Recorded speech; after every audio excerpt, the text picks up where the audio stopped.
question. Minister, people understand the logic that the salary of a person who holds such massive responsibility will be commensurate with that responsibility.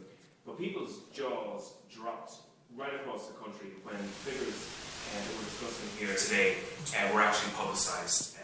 There's an echo on the line, Chairman. You mentioned about the fact that we are competing internationally on this, but the Secretary of Health in the USA earns less than €200,000 a year. The British Prime Minister earns just over €150,000 a year. The Director of the World Health Organization, I understand, earns less than €200,000 a year. These are also positions of high responsibility, and these are salaries far less than the ones that we're discussing here.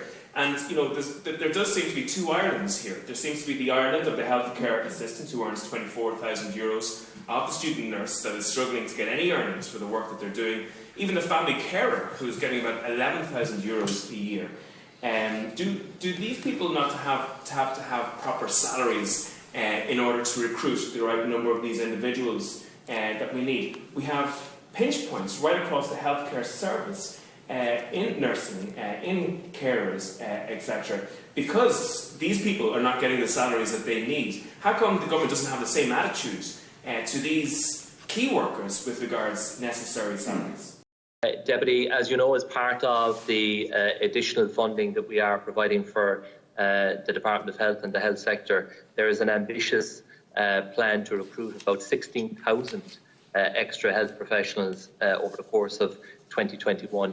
To make the move that I think we all agree is necessary towards implementing sláinte care, towards building up the permanent capacity of our public health service. And we are determined as a government to do that. I would make the point to you that in the recent negotiations we had for a successor agreement to the current Public Service Stability Agreement, the way we structured that in agreement and in negotiation with the trade unions is that the benefits are very much weighted towards the lower end. So, for example, even in very difficult times, which we are in, and we're under real budgetary pressures, the 1% increase next year will be worth a minimum of €500, even for the lowest paid public sector workers. And I think that is just an example that we are committed to dealing with the issue of low pay. And I know that the issue of deciding salaries for people in very senior leadership positions is always a difficult one and is always going to be contentious and may not sit well with people.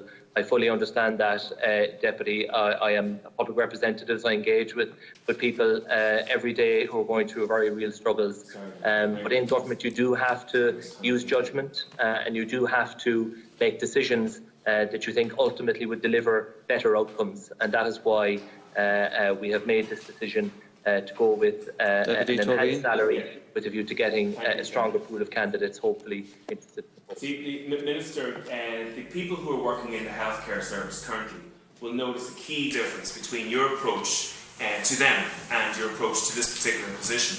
Your approach to increasing the salaries of those within the health service is in the future tense, while your approach to this particular salary is in the present tense. And that is a world of difference for the lives lived by these people today. And I just want to make another point here.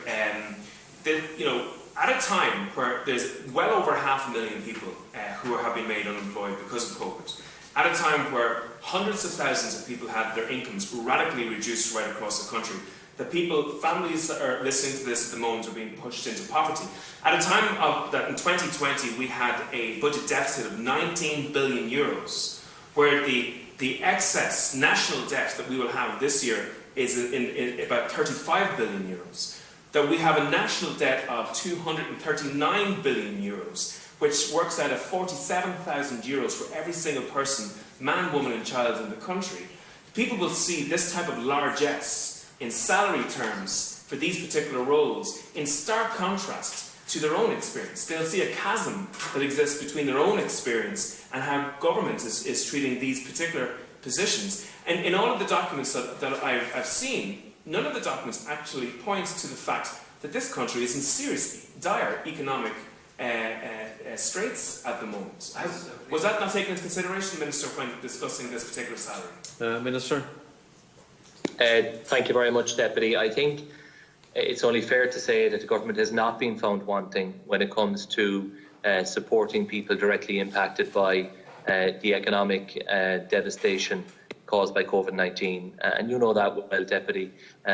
We have extended again the pandemic unemployment payment, leaving it open for new entrants, maintaining the higher rates there. Similarly, in terms of the wage subsidy scheme, the government has spent vast sums of money to, insofar as we can, cushion the blow for people who are directly affected by the loss of job or indeed the loss of income for their business. And I'm not saying we've always got that right, but I think we have certainly tried.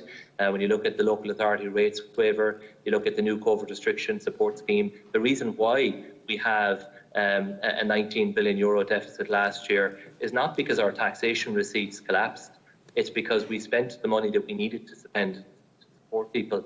And I think that was the right thing to do, Deputy, and it would be the government's intention to continue to support people. And that's why, as you know, we put in the COVID Recovery Fund of 3.4 billion euro. We also have the contingency fund of 2 billion euro. And we will need those funds over the coming months to have the finance to continue with the supports that we have for people. And that is the government strategy. We're in a position to pursue. We're in a position to pursue, Chairman, counter-cyclical policies. We can borrow at historic low rates of interest.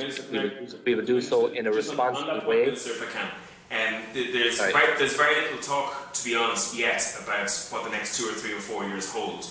But there's no doubt that the budget deficit will have to be radically reduced in this country. Now, on the historical evidence of Fianna Fáil and Fine Gael, my worry would be that much of that reduction will happen in the form of tax increases to low and middle income earners and cuts in public service investment. How can we make an argument for a salary increase of nearly 90,000 euros for a person in that environment? Well, I think, Deputy, it's important to point out that, as you have done, even though our national debt is rising significantly, the cost of servicing that debt is actually falling. And the average interest rate on our debt is now in the region of 1.6%.